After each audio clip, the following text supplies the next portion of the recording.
श्रावण के महीने में जो भी दूसरा सोमवार पड़े, जो भी पड़े श्रावण के महीने का दूसरा सोमवार। आप सबको पहले भी श्रावण के महीने में जो कथा कही उसका व्याख्यान वर्णन करा कि श्रावण का महीने का महत्व क्या है, वो भी आपको ऑनलाइन कथा में आप लोग सुन चुके हैं, लाइव कथा। श्रावण का पूरा महत्व बताया था कि श्रावण के महीने में शंकर भगवान को पूरा लेखा जोखा का भार प्रदान किया था। दूसरा सोमवार, श्रावण के महीने का जो दूसरा सोमवार होता है, उस दूसरे सोमवार में रात्रि के समय पर, अर्थात शास्त्र अब घड़ी और पल का स्मरण करेंगे तो रात्रि के बजेंगे 10 से 12 बजे, 10 से 12 के बीच धतूरे के साथ बाबा को शुल्क समर्पित होता है।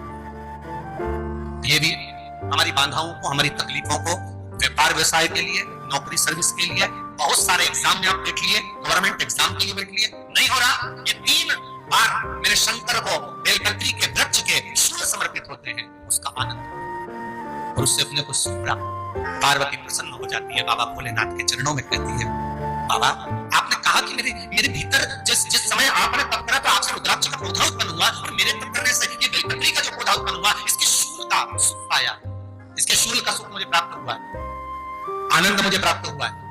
महाराज बेलपत्री का पत्ता, बेलपत्री का कांटा, अब माता पार्वती दूसरा संवाद कर रही है बाबा भोलेनाथ जी से, बाबा मेरे द्वारा निर्मित इस बेल पत्र के वृक्ष में जो फल लगता है वो फल की महत्वता श्रावण के महीने में किसी भी एक सोमवार को अगर व्यापार नहीं चल रहा है, नौकरी नहीं मिल रही है, तो कोई तकलीफ आ रही है, तो कोई कष्ट आ रहा है, कोई रोग बढ़ रहा है, डॉक्टर से ऐसा लग रहा है कि ये बड़ी बीमारी बताने वाला है, शरीर में कोई गांठ बढ़ गई है और वो जांच के लिए गई है, तो बिल्कुल श्रावण के महीने में किसी भी एक सोमवार को गंगा जल लेकर जाइए शिव मंदिर में, शंकर जी के मंदिर में थोड़ा सा गंगा जल नंदी को समर्पित कर, थोड़ा अशोक सुंदरी को समर्पित कर, थोड़ा गणेश और कार्तिकेय को समर्पित कर, थोड़ा सा गंगा जल जया विषहरा शामरीवारी दौतली और देव को समर्पित कर, थोड़ा सा गंगा जल शिवलिंग को समर्पित कर दो। उस गंगा जल को वापस झेल कर लेकर आओ, 3 दिन तक लगातार उस गंगा जल को पीना प्रारंभ करो। उसके बाद जांच के लिए आप कहीं पर भी जाइए, बाबा कृपा जरूर करेगा, ये निश्चित।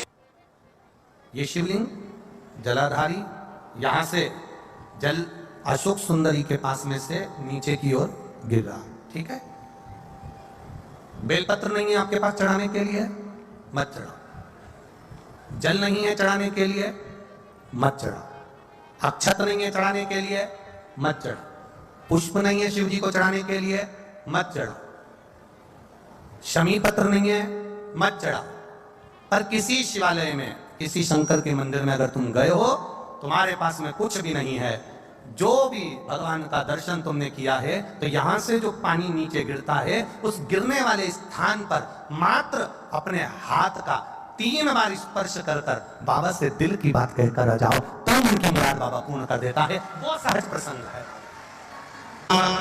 पहला दिन एक बेलपत्र शिव को अपनी मनोकामना कर रोग धोग बीमारी तकलीफ कष्ट दूर करने के लिए शंकर के शिवलिंग पर, अगर बन सके तो मंदिर में, आप लोग तो यहाँ हैं तो देवदेव महादेव कंकर शंकर को चढ़ाओ, और अगर बेलपत्र नहीं हो तो बेलपत्र जो चढ़ी हुई हो उसी को धोकर वापिस चढ़ाओ।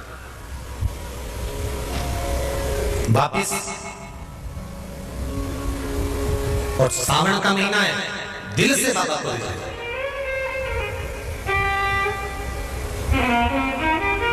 हम धर्म करने के चक्कर में, परमात्मा के भजन के चक्कर में किसी का अपमान ना करें। इसका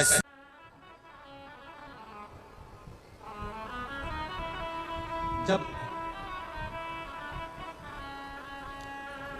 सारी दुनिया की ठोकर खा लो, सारी दुनिया के हाथ जोड़ लो, सारी दुनिया से निवेदन कर लो, और उसके बाद भी तुम्हारी दुख की घड़ी समाप्त नहीं हो, तब प्रयास करना। तुम्हारे घर में कोई गमला हो, कोई पौधा लगा हो, जो भी पौधा लगा, हम ये नहीं कहेंगे कि वो गुलाब का है, कि गेंदा का है, कि शमी का है, कि बेलपत्री का है, जो पौधा तुम्हारे घर में लगा, जो पौधा, एक प्रयास करना। अभी सावन चालू हुआ है, अगर तुम्हें लगता है कि मेरी दुख का समय समाप्त नहीं हो रहा, मेरी दुख की घड़ी समाप्त नहीं हो रही, तो घर में रहने वाले जितने लोग आस्था चैनल पर कथा सुन रहे हैं, जितने फेसबुक यूट्यूब पर कथा सुन रहे हैं, और जितने पुष्कर राज की इस पावन धरा पर बैठकर कथा सुन रहे हैं, उनसे निवेदन करेंगे, श्रावण 2 सावन अब की बार हैं, एक अधिक मास का भी पड़ेगा और एक श्रावणीय पड़ेगा।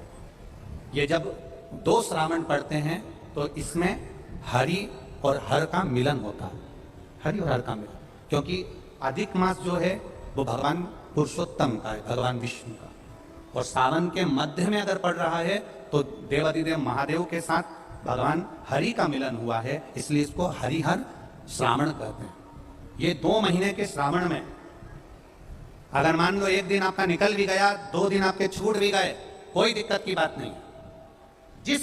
जो पेड़ तुम्हारे यहाँ लगा हो, जो पौधा तुम्हारे यहाँ लगा हो, जो वृक्ष तुम्हारे यहाँ लगा हो, जो क्यारा तुम्हारे यहाँ, कुंडी तुम्हारे यहाँ, उसी की मिट्टी को, उसी के पेड़ के नीचे, उसी पौधे के नीचे, उस मिट्टी को थोड़ा सा हाथ से उसको उठाकर एक लिंग की आकृति बना ले। उसमें जलाधारी बनाने की जरूरत नहीं, केवल लिंग की आकृति बनाकर उसी की पूजन वहीं कर पानी चढ़ाकर 15 से 20 मिनट बाद अपना काम करने के बाद उसी को उसी मिट्टी में विसर्जन कर दें, अपनी कामना कर देवाधिदेव महादेव 2 महीने के बाद क्या देगा ये वही जान सकता है। वो क्या प्रदान करेगा ये उसके ऊपर। देख लिया हमने, बहुत प्रयास कर देख लिया, सारी दुनिया का हमने प्रयोग कर देख लिया। इनसे भी पूछा, उन्होंने कहा वाशरूम इधर बना दो, वास्तु शास्त्री ने कहा ये बना दो, ज्योतिषाचार्य ने कहा ये बना दो, उन्होंने कहा ये बना दो, उन्होंने कहा वो बना दो। हमने दुनिया का काम कर देख लिया, हाथों की अंगूठियां बदल कर देख ली, नथ आभूषण बदल कर देख लिए, सोने की दिशा बदल कर देख ली, सीढ़ियों की दिशा बदल कर देख ली। अब जब सारी दिशा बदल कर देख ली, सारा काम कर देख लिया, उसके बाद भी अगर हमारी ग्रह दशा नहीं सुधरे, हमने सबके दरवाजे जाकर देख लिया, देवी देवता उनके भी धोख के देख लिया, और जब भी अगर हमारी दशा ना सुधरे तो फिर कहीं मत जाना, महादेव के चरणों में जाकर बस उसकी आराधना में लग जाना, हो जाएगा।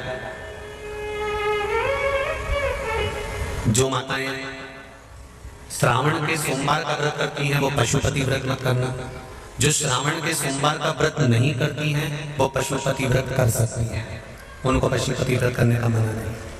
पर यदि श्रावण का व्रत आप पहले से करते आ रहे हो, श्रावण महीने का व्रत करते आ रहे हो, या श्रावण के महीने में तुम सोमवार करते आ रहे हो, तो फिर पशुपति व्रत ना करते हुए इसको 1 महीना, भले 2 हुए हो, 3 हुए हो, 4 हुए हो, रोक दो। फिर अगला जब श्रावण पूर्ण हो जाए फिर जो सोमवार आए फिर चालू कर दो। पर अगर श्रावण का व्रत करते हो तो, और अगर श्रावण का व्रत नहीं करते हो तो पशुपति व्रत चालू है, मना नहीं। श्रावण के महीने में जल चढ़ाने के पात्र 2 कर लो। कितने पात्र कर लो? जम के बोलो 2 पात्र कर लो, भले 2 हाथ में लेकर मत जाओ, एक के ऊपर एक कलश लेकर जाओ। उसका कारण क्या है? शंकर भगवान ने मां पार्वती के सम्मुख में गंगा का आह्वान करा था, तो गंगा जी ने आकर पूछा था, स्वामी जब पार्वती आपके नजदीक में विराजमान है तो मुझे बुलाने का कारण क्या था? भगवान शंकर कहते हैं श्रावण का महीना प्रारंभ हो रहा है, जब मेरे ऊपर सृष्टि का भार आएगा तो मुझे गंगा और पार्वती दोनों की जरूरत पड़ेगी।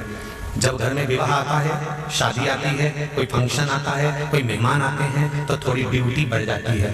रोज 8 बजे उठते हो और शादी रहती है तो कितनी बजे उठना पड़ता है? सुबह 6 बजे 7 बजे। यहाँ पर भी आप रोज अपने घर पर उठते होगे 8 बजे तक, 7 बजे तक, पर यहाँ तो तुम जब सो रहे होगे तो सवेरे कब हो जाती है और रात कब हो जाती है तुम्हें मालूम पड़ता होगा कि कब रात होगी कब सवेरे होगा। लोग ढोलक पीते 11-12 1 और तुम्हारी लग गई झपकी और बज गई 3:30, सब लग गए लाइन में नहाने और तुम भी भगी जल्दी से। और नहाने भी कहाँ जाए तो माता इतनी चतुर, उन्हें का बरसती हो रही है जल की। भगवान भी सोच समझ के पानी गिराता था, 3 बजे से गिराना चालू करता था 6 बजे तक। उस बीच में भगवान को भी मालूम है मिश्रा जी कहाँ से नल लाएगा, इसलिए उन्होंने चारों तरफ से पानी गिराया। बोलो सही है कि गलत है? सब बाहर निकली धीरे से, इतनी चतुर राम जी, गजब की चतुर लोग आया है, गजब। पर एक बात कहूंगा, दिल लेकर आए हो, मेरा महादेव भी तुमको दिल से लुटाएगा। दिल लेकर आए हो। कल हम जब आप लोगों से मिलने, हमारा नियम है, जो हम जहाँ भी कथा भी करते हैं, चाहे रायसेन करी हो, चाहे सागर करी हो, चाहे जहाँ कथा करते हैं वहाँ रात में जो लोग रुकते हैं उनसे प्रयास रहता है कि थोड़ा मिले। एक नियम बना रखा, भले वो 1,00,000 लोग हो, 25,000 हो, 50, और जितने टेंट लगते हैं समय मिलने का मन करता है। आपसे कल भी मिलने आए थे और कई लोगों की आंख में आंसू भी थे, कई लोगों के हृदय भी नम थे कि हम अब कल चले जाएंगे, पर दुख मत करना, दूसरा कोई स्थान हो वहां से जाओ तो वापिस आने की गारंटी है कि नहीं है, पर यहाँ तो सील और ठप्पे लगाकर भेजता है कि वापिस बुला लाएगा। तो फिर क्या दिक्कत है? उसकी आराधना मात्र करिए। खूब धनपति भी बैठे हैं, खूब, आप लोगों में कोई कमी नहीं है, किसी की यहाँ जमीन है तो किसी की गाड़ी है तो किसी का बंगला है,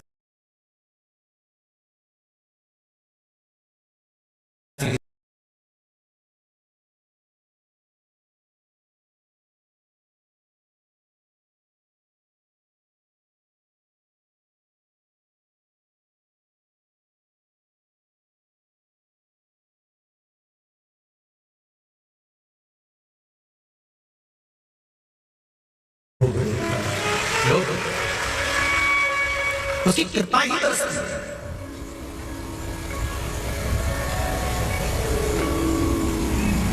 उसकी कृपा बिना कुछ नहीं, तेरी कृपा बिना न हिले एक भी अणु, लेते श्वास तेरी कृपा से तनो तनो।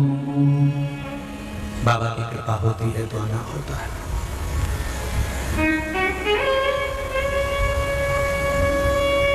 कोई नेपाल से, कोई झारखंड से, कोई उत्तराखंड से, कोई चेन्नई से, ना जाने कहां कहां से पधारे, कोलकाता से। शिव कृपा है। कावड़ का जल लेकर, हाथ में जल लेकर जितने कदम चलकर हम शंकर के मंदिर तक या बेलपत्र के वृक्ष तक जाते हैं, जितने कदम चलते हैं उतने तीर्थ हम पार कर शिव के नजदीक पहुंच जाते हैं। उतने तीर्थ पार कर, सारे तीर्थ धाम आपके चरणों में, हे भोलेनाथ प्रणाम आपके चरणों में। सारे तीर्थ वहीं पर है, वहीं।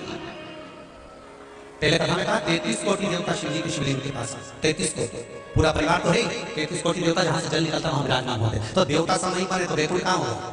ब्रह्मलोक, इंद्रलोक, जल लोक, वरुण लोक, सारे इसलिए शिव जी का मंदिर नहीं होता, शिवालय होता है। क्या होता है? शिवालय। शिवालय का मतलब होता है लय, लय मतलब इसमें विलीन हो जा, शिवालय इसमें समा जा।